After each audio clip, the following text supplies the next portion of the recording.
year is 2125. The symbiotic network, once a beacon of progress, had become a tool of control. Dr. Elias Thorne, a brilliant but disillusioned neuroscientist, had discovered a way to subtly manipulate the firewall, not to combat threats, but to subtly influence human thought.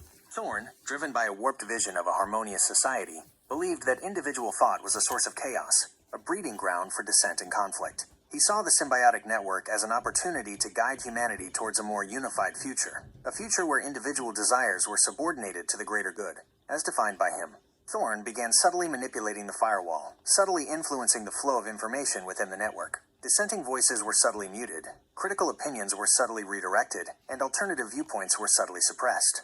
At first, the changes were subtle, almost imperceptible, but gradually, the effects became more pronounced. Political discourse became increasingly homogeneous, with dissenting opinions quickly labeled as dangerous or disruptive. Artistic expression became more subdued, with originality and innovation stifled by a pervasive sense of conformity.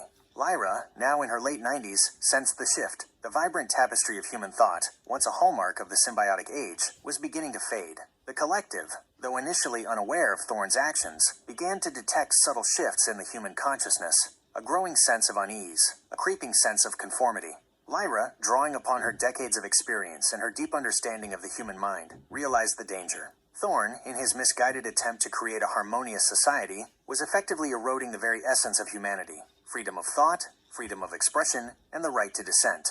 Lyra, despite her age and failing health, rallied a resistance movement. She reached out to those who still clung to their individuality, those who sensed the creeping encroachment on their freedom. This resistance movement, a diverse group of human activists, AI dissidents, and even a few disillusioned members of the collective, began a clandestine struggle against Thorne's control. Their fight was not easy. Thorne, leveraging the power of the symbiotic network itself, was a formidable opponent. But the resistance, fueled by a deep-seated belief in the importance of individual freedom and the sanctity of human thought, proved resilient. They began to develop countermeasures, subtle ways to disrupt Thorne's control, to restore the free flow of information, and to empower individuals to reclaim their autonomy. They used encrypted communication channels, disseminated subversive ideas through hidden networks, and even exploited vulnerabilities in Thorne's own system.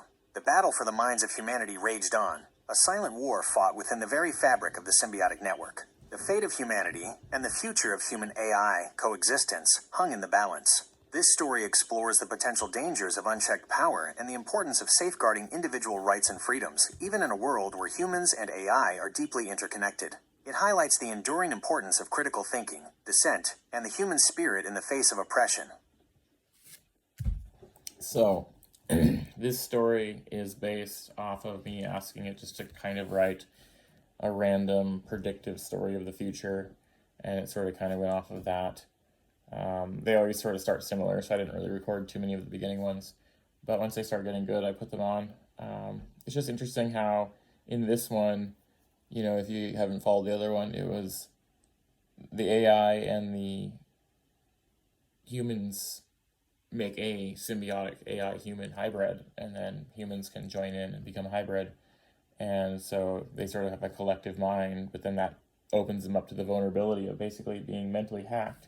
And that's what this story and the story previous is about, is basically, like he said in the end there, it was the war over controlling humans' emotions and minds. It's a scary thought. It could be possible.